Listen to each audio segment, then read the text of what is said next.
As you guys see, March is coming in like a lion, but will it go out like a lamb? Joining me now, Brian Belski, Chief Investment Strategist at BMO Capital Markets. I meant go out like a bear. What do you think? No, I think investors around the world that we talk to have been positioned for a recession heading into this year, and that's why we saw the big pullback. All this talk of contagion we thought was reprehensible and lacked analytical substance. Now fundamentals have reigned supreme. And we continue to believe that the U.S. stock market's in the midst of a 20-year bull market. That doesn't mean that we go straight up from here, and we think 2016 is the reset, Liz, and we don't think that there's not going to be volatility, because there's going to continue to be volatility, especially with respect to the election cycle. Right. But we think stocks are higher. Okay, well, stocks are higher today, and folks, in these last make it 4.5 minutes, we have a big rally holding on. We're not at the highs of the session, but very close here.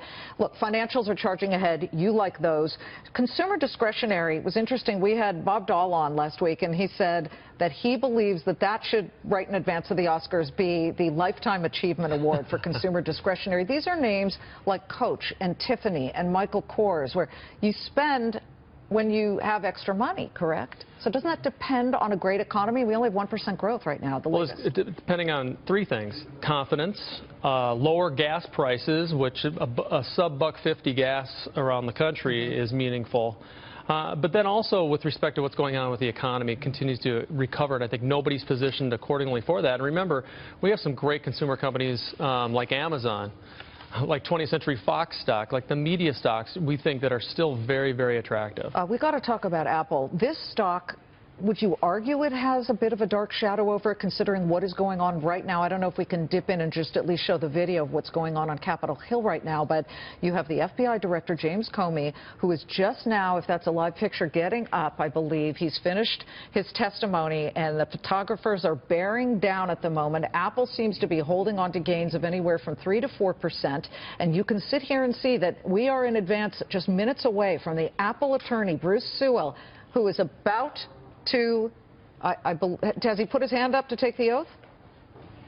Okay, we haven't seen that yet, so we're going to keep the camera trained on there. But Apple is going to vehemently say that it must not be forced to write code that would open up that iPhone. Does it affect the stock? From a sentiment-wise, it probably does, Liz. But from a fundamental perspective, we're talking about a company that has more cash on its balance sheets that many countries have. Okay, and they're going to continue to deploy that cash appropriately, and they continue to be one of the best managed companies from a product and innovation standpoint. So this is a blemish. And we haven't seen too many people jumping on the Trump let's ban using iPhones, the boycott there, right?